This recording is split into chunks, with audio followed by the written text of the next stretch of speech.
honestly just us. And I got a couple of things to say to Jordan Peele. Yo, some of us are trying to sleep at night, man. Like, yo, I'm so concerned with what you're gonna do to the Twilight Zone. Like, I'm straight up just scared. But I'm gonna quickly do a review on Us. That's right, I got a t-shirt for going to the movie with my next Mexico date.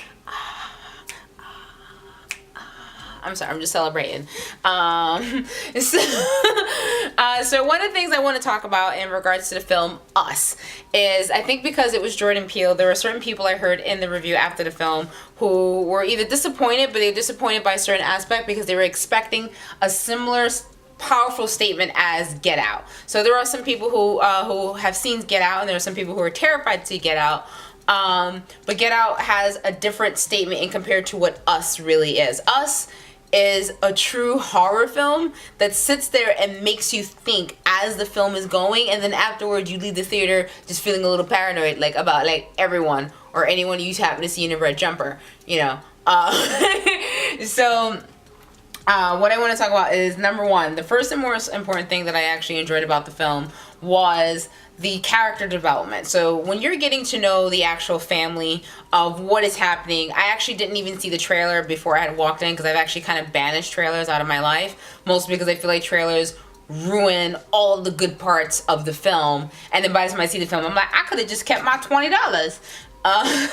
So I love the fact that there was character development for the family. So if you actually don't know what Us is about, the main premise of the film is a very elegant way of retelling the stories of doppelgangers. Now, if you don't know what a doppelganger is, there are many theories. So there are some people who believe there is another parallel universe, or maybe they're just evil demons. Either way, a doppelganger is actually your double. So if you are an only child and your doppelganger shows up and you're like, I don't have a twin, they're there to actually replace you. So that is actually the whole point of a doppelganger. Now, the rules have always been simple in regards to the history of doppelgangers. You see yours, you vote for it. That's it. Like, there's no playing around. Like, that's it.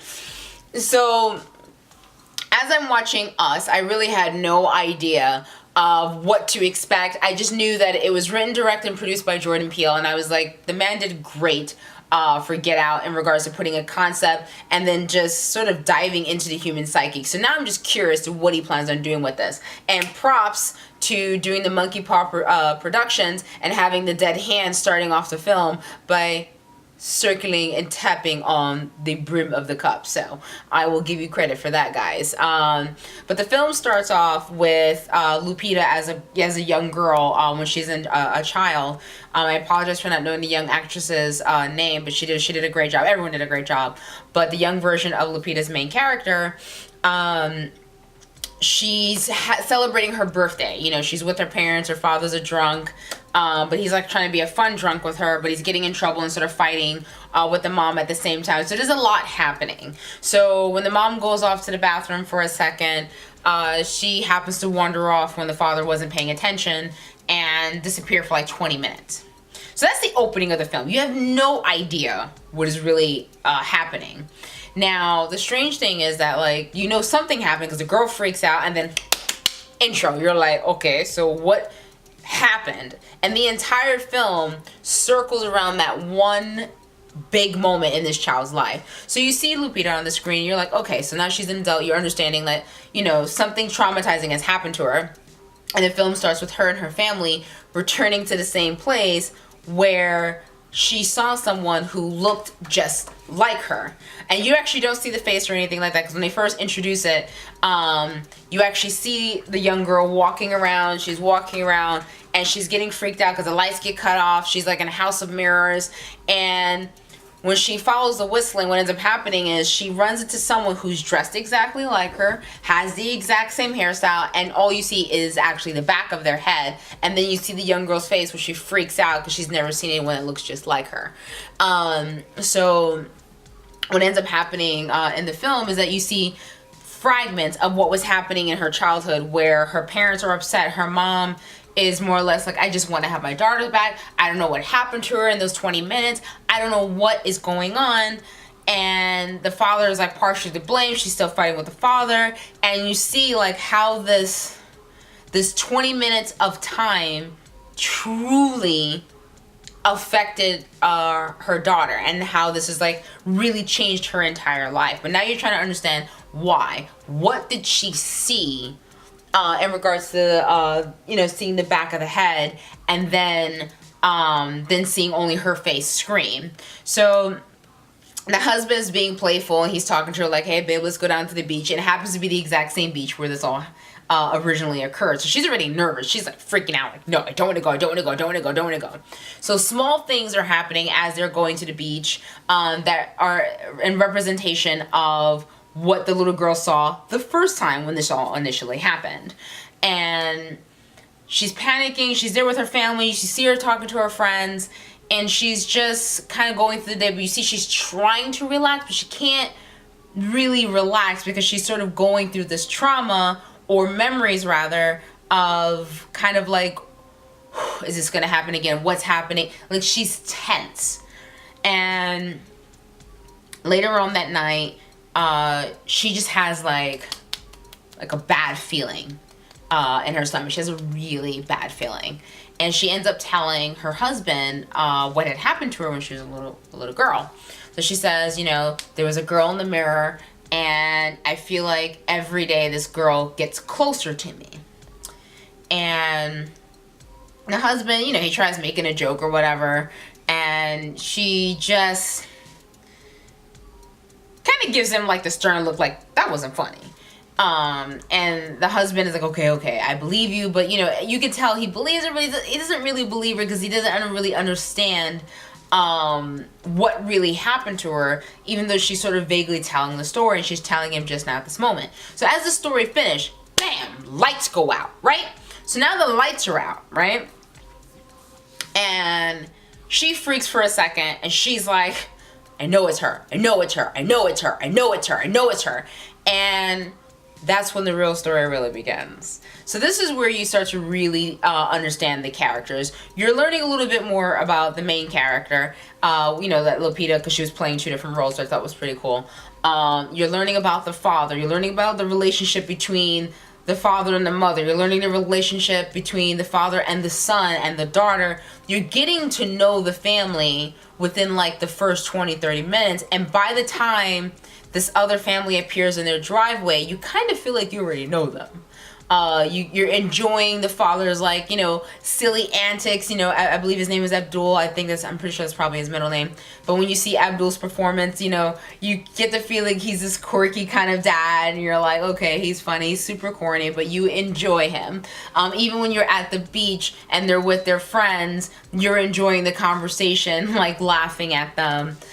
When Abdul's character, the dad, when he thinks like, oh, I'm getting some tonight, he's this big, huge, buff dude who's getting into like this super tiny bed, and he's like trying to position himself like, hey babe, like the way I guess a corny loving husband would do. And it was funny, and the elements of laughter was sprinkled very ever so gently and like throughout the beginning here and there. And Abdul did a great job getting you to laugh even when it got too serious. So as the lights go out, they find the family out in the front of the house, and Lupita knows what's going on. She's like, nah. Like, she starts grabbing the kids, she's holding them, and you can see she's terrified. So now you're trying to figure out what is the point of what she saw. So if you, I was told by my best friend in regards to the trailer that you see that little piece where he's like, the father's threatening the family, like, get off my lawn kind of thing.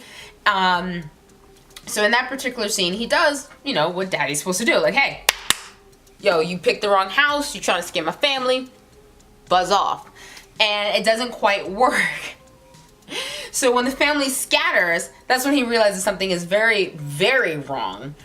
And eventually they get into the house, and it's the looks on their faces. So this is where the acting, I think, was really phenomenal for everyone, because you had to play this character. You were a mother, you were this.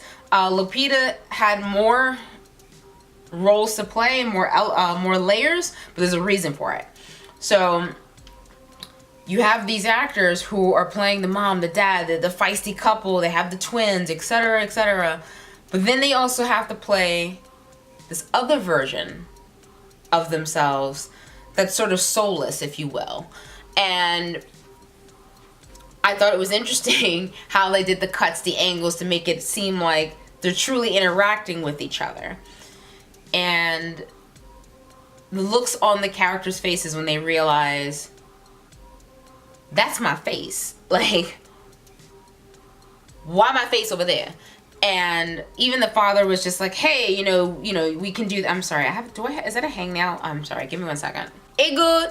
So, so what ends up happening is, Red, who's the opposing character for Lupita's main character, she is taunting her. She even makes her chain herself to like the table, and she starts retelling a story. And you start to understand where Red is really coming from. And she said that every person is born with a shadow. Your lives are basically symmetrical, except one has the prettier life and the other one does not. So as this is all going on and you're listening to her story, which is a little taken back at first, because Red, when she's retelling the story, like, she obviously needs a glass of water, like severe glass of water, and that stays consistently, which I'm kind of curious to why. That would be like a character choice. She can speak, but she needs water. In regards to like how she talks, it's that kind of thing. In regards to Red, so she's retelling the story like how the two lives are always tethered together, one with a soul and one without the soul. And she starts talking about how these doppelgangers came to be. So I'm trying not to give everything away. I'm trying to get better at my movie reviews. So, and the family is sort of really comprehending what's really going on. Now, in order to replace them, Red has decided she has a new fun game. The daughter will chase the other daughter and hunt her down like a dog. The son will play with the other son until he's ready to actually kill him. And the father will, drag the father out by his bad leg and, beat him to death. So I'm serious, like, that was the plan, and she just must have I hope I'm getting money. So unless my doppelganger is, and then in that case I gotta go kill her for some cash. But it's 1 for 1, and you can tell that Red is very confident that she's going to win. And certain things start to peak up where each character literally has to battle themselves. It is straight up like a video game. I'm not even kidding. When you do like the fighting games, right? Like, my character was always Talon when it came to Soul Calibur, and you're like, yeah, I could do this, and then it's like, big challenge, fight yourself, and then you sit in the game, and then you realize the game's using all of your best moves to beat you, and then you gotta figure out how to defeat yourself. That's straight up out of the video games, and I love that. I love that aspect. I'm not even gonna lie. Like, that was I was like, ah! No, but I'm being serious. Like, I really enjoyed that, because for me as a gamer, I was just like, how are you going to defeat yourself? Which is weird, because then you think of like books where like you must master yourself, and then you think as a gamer, like, is this what they're talking about? So the way the girl who played her daughter, she was creepy as a doppelganger. Like, she was straight up creepy, and she enjoyed that role like way too much. I was like, something wrong with this child. Like, I'd be afraid to be your mother. Like, hey honey, got a bed, stay over there, but my door has bars on it. Like, go in there. So as you already get to know the family who are not doppelgangers, you start to see the character development and the differences drastically between having a decent life compared to being basically tortured, and always wanting to see the light, if you will. When Red tells her story, she's talking about how she had to eat rabbits all the time, but it wasn't like what you would think it is. She had to eat them basically raw, like she was tortured. And she's like, I'm just as human as you. I bleed, I have this, so why are you so special? And it's you start to humanize the doppelganger, and you start to feel really bad, like, holy crap, like, there's a whole bunch of them living this terrible life, and it's your fault for having a good life. Like, you can't help but to feel bad, a little bad for the doppelganger, but you're also wondering, how's the story gonna really end? Because you know one of them's got to replace the other one, so this way there can only be one. I'm sorry, Highlander. I can't help it. But you realize that's kind of like where this is all going. So you want to know, how's this really gonna end? So as you're watching the story develop, they battle off the doppelgangers, and you know things are happening. I'm not gonna tell you who dies and how and where, because I think it's more interesting to watch it unfold in front of your eyes. So now they're seeking out, like, man, I'm gonna get help. They run to their friends. Who? Biggest twist of the night, because it's a twist only because you are so confident on what is about to happen. You I know what's gonna happen to her friends. The doppelgangers of Lupita, you know, Red and them and the whole family, they gonna show up at her friend's house. Not what happens. So you don't see any of that coming. So when Lupita and her gang like show up, like, guys, we need help, things go and turn for a very, very wrong thing. Now here's the thing. The doppelgangers all had red jumper suits, pair of scissors, and they kept talking about being tethered to each other. Being tethered, and how they're going to, you know, cut the ties and separate the two opposing forces that are forced to be tethered to each other. It's like cutting the red line of fate. So throughout the entire film, I was left with the impression, what is the symbolism of those hand cutouts? You know, like when you were a kid, you were like, oh, I'm gonna do snowflakes, snip, snip, snip, snip, snip, snip. I'm gonna make people snip, snip, snip, snip, snip. And I couldn't figure out, like, where's this all coming from? Like, what is the symbolism behind all that? Which I would love to interview Jordan Peele about. So you also see symbolism with how there are a multitude of rabbits, and how they all basically looked alike, and then there was only like one or two black or brown ones. Like, Jordan Peele puts all kinds of like delicious delicacies in his writing. So I'm gonna like want to rewatch it over and over until like I finish like researching it, where I could do like a paper, become a professor, have like a PhD in it, and that's how I feel about his films. I'm just saying. So as the story progresses, you start to realize there's potentially an epidemic, and then the real story of everyone else and everything else that is affected truly kicks in. And this is where it gets really interesting, because now the fight's on between Lupita and Red, because she's like, nah, I ain't going down that easy. And in between all of this, as you're watching this, you're seeing the memories being laced together on why Red hates Lupita. Lupita had this, Red had that. Lupita had a beautiful baby girl, Red had a monster for a daughter. Lupita had a wonderful loving baby, the second boy. Red's son had to be, she had to get like a C-section, but she had to do it herself because of the fact that the pregnancy was going wrong. It is dark, right? Now, what ends up happening is, as the families are battling each other, Lupita is not watching her son. She becomes engulfed with watching the doppelganger's kid, which is now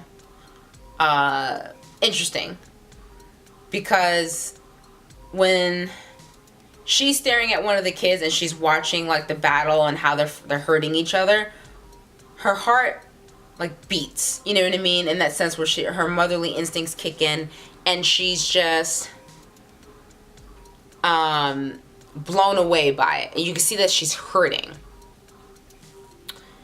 And then her son disappears, and this is really where the finale really kicks in. Now it's Lupita versus Red, and she has to get her son back. So you learn everything, and that's when Red starts really breaking down the history of this, of that, going, you know, I would have never done all this if it wasn't for you, because of that fateful day, because the truth is, God brought us together. And then the other doppelgangers realized that I was different. She starts talking about how one has a soul and one does not. Now, what you end up finding out throughout this whole storyline is that humans have discovered and figured out how to clone. However, what they cannot clone is the soul. So there's two people trying to share the soul, but one of them is really soulless, the other one has the soul. And it would explain certain aspects and characteristics of the doppelgangers and their behavior. Like, the husband never spoke. He would just, ah! Like, that's what he would do. Like, there was no emotion. There was no complete connection to certain things. He would just do what he understood what he was supposed to do. Meanwhile, while the husband had, I guess, soul and character. That's what makes you you. And it was interesting to kind of watch her retell the story. Like, I knew this was great when I learned how to dance because you were dancing. And you see the comparison of, which was a beautiful scene to put in, by the way. You see Lupita doing this beautiful dance number, gorgeous gorgeous points. Everything's wonderful. And then you see the other version of her struggling, and she's doing her version of ballet, but it is like a dark, broken ballet where you can see the dancer is in pain. So it's just more or less like you found yourself cheering, but also feeling bad for the antagonist. Then one minute you're like, no, she's bad, but no, I feel for her. Oh my God, it tugged at your emotions, but it also made you paranoid about the people around you in the theater. I'm just straight out saying it. So, when they finally get to the last scene, they show you what actually happened when the little girl drifted off and ran into her doppelganger for the first time. Now, that's the part I'm not going to tell you, because they sort of hint to it throughout the entire film, subtly, and the crazy part is, the only person in the family he actually knows what really happened to her as a child is actually the son. So that becomes very well understood without them saying it. And I thought that was kind of cool. Now, one of my major issues that I did have with the film was they didn't explain or elaborate a little bit more about the cloning. Why were they cloning, so much? What was really happening? I want to know more about the symbolism of all the rabbits all over the place. I want to know why the scissors. I want to know why the tethered hands. I know they showed the commercial in the beginning of what the little girl was looking at. Don't think I didn't catch that Chud videotape in the middle of the corner. Them hinting to all the stuff that was going on in the 80s and that one particular commercial that really kind of stuck with them. But I want to know why those particular things, kind of like with the lady doing the teacup from Get Out. And I'm hoping to see a little bit more elaborations of it, but I'm guarantee you it will sit in the back of your mind and it'll make you paranoid of other people. It seriously straight up will.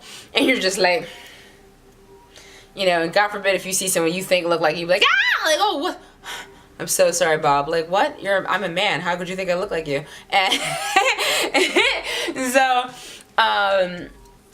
I think the film, I would definitely give it 4 to 5 Cadmas. I'm just a little confused about the cloning because I want them to elaborate, because I've always understood the supernatural aspect to doppelgangers, that this supposed to be a parallel universe. I'm sorry, the other one can speak English. And I wanted to know a little bit more about the clones, and that's just my personal opinion. I just really wanted to know a little bit more about it and how this is getting done. How are these experiments happening? How do people not know? I wanted to know the real origin to that. So maybe, Jordan's next film, he'll actually explain all that. I definitely would recommend it. I think it's going to be great for Halloween. So when the DVD comes out and stuff, because DVDs be coming out and Netflix be dropping stuff mad quick. It's not like how it used to be, where you had to wait 8 decades to get the tape that you wanted. But I really do think that is definitely a movie I would love to have in my collection. I would be very proud to have it. And whether it's Amazon Prime or Netflix, I don't care. The movie is a lot of fun. And all the actors did a phenomenal job being the protagonist and their opposing antagonist. at the same time. When you're doing acting and playing different roles, you know, you can have fun with it, but it brings out so much in you to play such opposing forces that is so opposite of each other. That's, you know, that's why when it came to like the Nutty Professor, you saw Eddie Murphy doing all those different characters and stuff. It's phenomenal because you're seeing such a strong difference, but the difference between any of those other films from what I saw in Us is it's like the actors picked out the darkest aspect of them as a human being and brought that out on film, and then turn around and had it oppose the characters that they had to play. Like, I thought it was a lot of fun. I enjoyed the scenes with the two sons playing with each other. That was funny. The other scene that I enjoyed is when her daughter, the human daughter, actually starts really standing up for herself, because now she's just like, nah, I gotta start killing people because now everyone's attacking me and trying to kill me. Like, yo, F this. Like, I was in a cheer for her, so I thought that was like awesome. I enjoyed the dialogue between the characters because it truly allows you to understand and find their relationships relatable, whether it was to you personally or if it was just because you knew someone who was like that. I think Jordan did a great job with the film, but I'm gonna tell you now, if you were some of the viewers I heard complaining and you're expecting Get Out, like, yeah, don't go into that theater expecting that. Expect to see a horror film. Get Out was a horror film, great, but it had an elegant way of making multiple statements all at once. And no matter who you are or what your background is, what your experiences are, Get Out leaves an impression on you and provokes conversation on society and political statements, how you perceive the world, how another person perceives the world. It truly provokes conversation in a different manner. With Us, it provokes conversation in the sense of, yo, do you really think like our doppelgangers are out there? It makes you think and wonder, do you think the government's doing like experiments and stuff like that, like we're cloning people? Like, do you think I gotta worry about it? And the way how it becomes an epidemic for the entire world, you realize everything has now changed. Like, it's done for. I think Jordan Peele did a phenomenal job. I definitely do want to see it again, only because I want to piece together the Easter eggs, and I feel like his writing, he puts enough stuff for you to be like, Easter bunny eggs, like, like what else is in this film you are hiding, or symbolism of this and that. And I truly love like the psychology and art of film, so like I'm all up for his stuff. Congratulations to the whole team. You guys, a great job. You truly left an impression on me, and I thought it was a lot of fun. I really do. So if you're looking forward to seeing Us, go out, check it out. If you're not into horror films, that's fine, but I do think it's really great. If you don't mind watching horror films but you're not too into horror films, what I can tell you is the death scenes are not gory. They're not like slash, like there's blood spewing everywhere. There's like guts spitting out in places that don't even make sense. It's none of that. The deaths are short and quick to the point, so mentally it's understood. There's no like, oh no, what is all this? It's not that happening. Like, you see it and you understand what is happening, and you just straight up like, yo, is this real? Yo, check your phone. Check CNN. Is this happening? Like, should we all be? I'm being serious.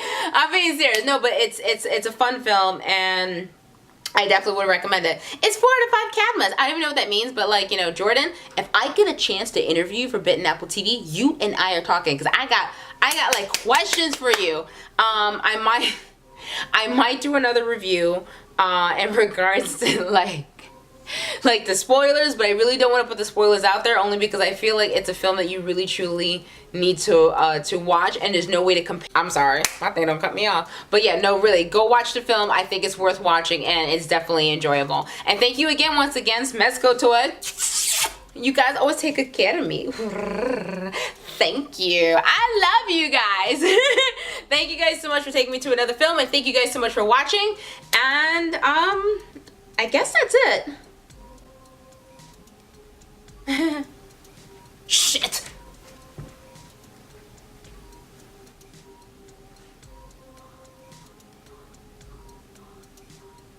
subscribe. Whoop, whoop.